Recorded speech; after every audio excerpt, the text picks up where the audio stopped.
একটা শব্দ আছে, পরিস্থিতি। অনেক মানুষের মুখে আমরা এই শব্দ শুনি।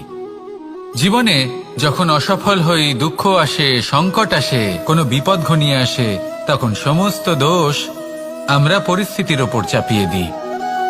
আর দেখতে গেলে কোথাও না কোথাও ঠিকই করি। এই পরিস্থিতি প্রত্যেক দিনের মতো পাল্টাতে থাকে, কিন্তু এই দিন, এই রাত, এমন কেউ আছেন যিনি এর ওপরেও নিয়ন্ত্রণ সাধন করেন, আর তিনি হলেন সূর্য। ঠিক সেই রকমই আমাদের জীবনেও সূর্য হলো এই মন।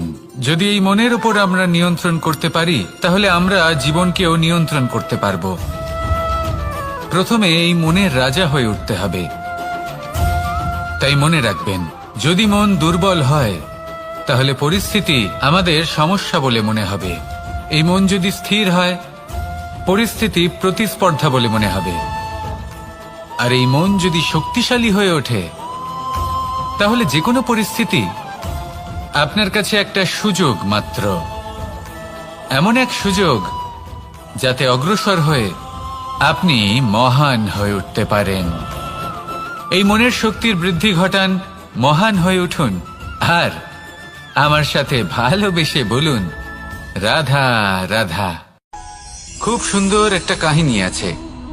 একবার এক ব্যক্তি নিজের অসফলতার জন্য ত্রস্ত হয়ে সময় দেবতার তপস্যা করতে বসলেন।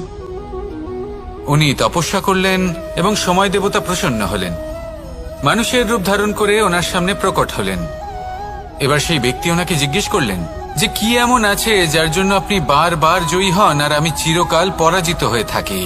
কেন এত পরিশ্রম করা সত্ত্বেও আমি সাফল্য লাভ করতে পারি না? তখন সময় দেবতা উত্তর দিলেন যে দিন হোক বা রাত, ঝড় হোক বা ভূমিকম্প, রোদ হোক বা বৃষ্টি হোক, সময়ের সূত্রপাত হোক বা প্রলয়, আমি থামি না, আমি চলতেই থাকি। আর সেই জন্য যিনি থেমে যান তিনি পরাজিত হন আর আমি জয়ী হই। এটাই আমাদের শিখতে হবে। জীবনে সবসময় চলতে থাকুন, কখনো থামবেন না। হ্যাঁ, কিছুক্ষণের জন্য বিরতি নিতে পারেন, বিশ্রাম করার জন্য, নিজেকে আরো সশক্ত করে তোলার জন্য, কিন্তু থেমে যাবেন না। নিরন্তর কর্ম করতে থাকুন, পরিশ্রম করতে থাকুন, তবেই এই সংসার আপনাকে মনে রাখবে। আসুন আমার সাথে ভালোবেসে বলুন, রাধা রাধা। আমাদের জীবনে গুরুজনেরা, জ্ঞানী মানুষজন সবসময় একটা কথা বলেন, ধৈর্য ধরো। শুধুমাত্র দুটো শব্দ, কিন্তু কতটা বিশাল সেটা বোঝার চেষ্টা করুন। ছোট একটা অস্ত্র হাতে নিন এবং একটা বিশাল পর্বতে নিরন্তর প্রহার করতে থাকুন। ধৈর্য ধরে সেই কাজ করতে থাকুন। এমন একদিন আসবে, এই বিশাল পর্বতে আপনি একটা পথ তৈরি করবেন। কোনো ধনুর্ধর যখন নিজের বিদ্যা অর্জন করেন, তখন তাকেও ধৈর্য ধরতে হয়, তার নিজেকে সময় দিতে হয়, তবেই সে ধনুর্বিদ্যা শিখতে পারে। সেইভাবে আমাদের জীবনেও ধৈর্য ধরার খুব প্রয়োজন। পরিবারে ধৈর্য রাখতে পারলে তাহলে আস্তে আস্তে দেখবেন প্রেম বৃদ্ধি পাচ্ছে। সমাজে যদি ধৈর্য রাখতে পারেন, তাহলে আস্তে আস্তে এই সমাজ আপনাকে সম্মান করবে। যদি নিজের জীবনে ধৈর্য রাখতে পারেন, তাহলে নিজে থেকেই আত্মবিশ্বাস বাড়বে, নিজের বিকাশ হবে। জীবনে সবই সম্ভব যদি ধৈর্য রাখতে পারেন। হয়তো আস্তে আস্তে হবে, কিন্তু হবে অবশ্যই। শুধু ধৈর্য রাখুন, কারণ ধৈর্যই সব থেকে বড় পুঁজি। আসুন আর আমার সাথে ভালোবেসে বলুন, রাধা রাধা। আমাদের জীবনে যখনই আমরা কোনো বড় দায়িত্বের সম্মুখীন হই, তখন আমরা তার থেকে দূরে পালাই আর এই অজুহাত দিই যে না না, এত বেশি ভার বহন করার যোগ্যতা আমার নেই, আমি করতেই পারবো না। দেখুন, এই সংসারে ভিন্ন ভিন্ন ধরনের গাছ আছে, ছোট গাছ, বড় গাছ, কিন্তু বটগাছের মতো বড় এবং নিবিড় গাছ আর একটাও নেই। সে নিঃস্বার্থভাবে এই সংসারকে সেবা করে যায়, ছায়া প্রদান করে, শীতলতা প্রদান করে। আর যখন এমন সময় আসে যখন তার ওপর বোঝা অত্যন্ত বেড়ে যায়, সে কিন্তু কোনোভাবেই ভেঙে পড়ে না। তখন সে নিজের নিঃস্বার্থ কর্মের ফল লাভ করে, সেই নিঃস্বার্থ কর্ম যা সে করেছে। তার দেহ থেকে ছোট ছোট ঝুড়ি বার হয় এবং তা কাণ্ডের আকার ধারণ করে। সেই কাণ্ড মাটির কাছে পৌঁছয় এবং তারপর তা বটগাছের সহায়ক হয়ে ওঠে। সে ভেঙে পড়ে যায় না। এইভাবে আপনিও জীবনে নিঃস্বার্থভাবে সবার সেবা করুন, ভালোবাসুন, সবাইকে সাহায্য করুন। যেদিন আপনার ওপর বোঝা অত্যন্ত বেড়ে যাবে, সেদিন এই সব মানুষ আপনাকে সাহায্য করার জন্য আসবেন, আপনার শক্তি হয়ে উঠবেন, আর আপনি বটগাছের মতোই মহান এবং বিশাল হয়ে উঠবেন। আসুন আর আমার সাথে ভালোবেসে বলুন, রাধা রাধা। মানুষ তার জীবনে দুই ধরনের পরিস্থিতিকে খুব ভয় পায়। এক, কোনো কারণবশত কারোর সামনে নত হওয়া।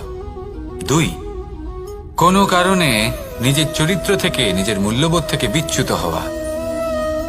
এবার কেন হয় এরকম যে কথায় কথায় কারোর সামনে নত হতে হয়? কেন বারংবার নিজের চরিত্র থেকে চ্যুত হতে হয়? এরকম কেন হয়? এটা তখনই হয় যখন আমাদের শিক্ষা এবং মূল্যবোধের অভাব থাকে। যদি মানুষের মধ্যে প্রকৃত শিক্ষা থাকে, তাহলে এই সংসারে কোনো সময় এবং কারোর সামনেই নত হওয়ার কোনো প্রয়োজন নেই। যদি মানুষের মধ্যে মূল্যবোধ থাকে, তাহলে তাকে নিজের মূল্যবোধ বা চরিত্র থেকে বিচ্যুত হতে হয় না, তা সে যাই হয়ে যাক না কেন। কোনো বালককে যদি জন্ম থেকেই সুশিক্ষার অধিকারী করা হয়, শিক্ষিত করা হয়, মূল্যবোধের অধিকারী করা হয়, তবে সে এই সংসারে এমন কর্ম করবে যাতে সে নিজেকে, নিজের পরিবারকে, সমগ্র সমাজকে গর্বিত করতে পারে। শিক্ষা লাভ করুন, মূল্যবোধ লাভ করুন এবং আমার সাথে ভালোবেসে বলুন, রাধা রাধা। আমাদের সকলের জীবনে একটা লক্ষ্য থাকে যেটা আমরা লাভ করতে চাই। ঠিক যেন একটা প্রতিস্পর্ধা বিদ্যমান যে কে সব থেকে আগে নিজের লক্ষ্যে পৌঁছতে পারবে। আর সেই জন্য আমরা সকলেই খুব তাড়াতাড়ি এগোতে চেষ্টা করি, বড় এবং দীর্ঘ পদক্ষেপ ফেলি যাতে তাড়াতাড়ি নিজের লক্ষ্যে পৌঁছতে পারি। কিন্তু এক অত্যন্ত গুরুত্বপূর্ণ বিষয় আছে, সবসময় লক্ষ্য সামনে থাকবে না, কখনো কখনো তা খুঁজতে হয়। এই যাত্রা খুব কঠিন হতে পারে, আর ঠিক এই কারণেই সবসময় দ্রুত গতিতে চলা বা তাড়াতাড়ি পথে চলা সেটা আবশ্যক নয়। তার থেকেও বেশি গুরুত্বপূর্ণ হলো ভেবেচিন্তে তারপর পথ চলা। যদি ভেবেচিন্তে পদক্ষেপ ফেলেন, চলতে পারেন, তাহলে সেটাই সর্বশ্রেষ্ঠ পদক্ষেপ। কখন কোন দিকে যেতে হবে, কখন কোথায় দিক পাল্টানো যাবে না, কখন গতি বেশি রাখতে হবে, কখন কম, কখন থামবো, কখন চলবো, এই সব কিছুর বিষয় জ্ঞান অত্যন্ত গুরুত্বপূর্ণ এবং ভেবে চিন্তে চলতেই হবে। সেই জন্য শুধু তীব্র গতিতে সামনে এগোলে চলবে না, ভাবনা চিন্তা করে এগোতে হবে। আসুন আমার সাথে ভালোবেসে বলুন, রাধা রাধা। কখনো কোনো প্রজাপতিকে উড়তে দেখেছেন? কি সুন্দর উড়ে বেড়ায় সে, এক ফুল থেকে অন্য ফুলে, এক পাতা থেকে অন্য পাতার ওপর। কিন্তু সে কিভাবে উড়তে শেখে কখনো ভেবেছেন? জন্ম থেকেই কিন্তু প্রজাপতির ডানা থাকে না, ও কিন্তু ছোট্ট একটা ডিমের আকারে জন্ম লাভ করে। তারপর সেই ডিমটি ভেঙে একটি কীট বাইরে আসে। আস্তে আস্তে সে বড় হয়, ওর শক্তি বৃদ্ধি পায়। তারপর সে সেই কীট দশা ত্যাগ করে নিজের ডানাগুলি মেলে। এই প্রক্রিয়া তার কাছে সরল নয়, অত্যন্ত যন্ত্রণাদায়ক প্রক্রিয়া, কিন্তু সে সেই যন্ত্রণা মেনে নেয়। আর তারপর আস্তে আস্তে সে উড়তে শেখে। শুধুমাত্র আকাশে উড়ে বেড়ায় তা নয়, আমাদের মনের মাঝে উড়ে বেড়ায়। এবার এই ডিম থেকে প্রজাপতি হয়ে ওঠার যে যাত্রা, এটা যতটা কঠিন, ততটাই কঠিন হয় এই সংসারে শ্রেষ্ঠ কর্ম করা, ততটাই কঠিন হয় এই সংসারে মহান হয়ে ওঠা। সেই জন্য প্রয়োজনীয় প্রচেষ্টা এবং সময়। নিরন্তর প্রচেষ্টা করতে থাকুন, পর্যাপ্ত সময় নিন এবং আপনি নিজেকে এই আকাশে উড়ন্ত অবস্থায় পাবেন। আসুন আমার সাথে ভালোবেসে বলুন, রাধা রাধা। পায়েস হলো আমার বিশেষ প্রিয়। এর মধুর স্বাদ মনকে প্রফুল্ল করে তোলে। ছোটবেলায় মা আমার জন্য পায়েস বানাতেন এবং আমাকে বলতেন যে গরম থাকতে থাকতে খেয়ে নে কানাই, ঠান্ডা হয়ে গেলে ভালো লাগবে না।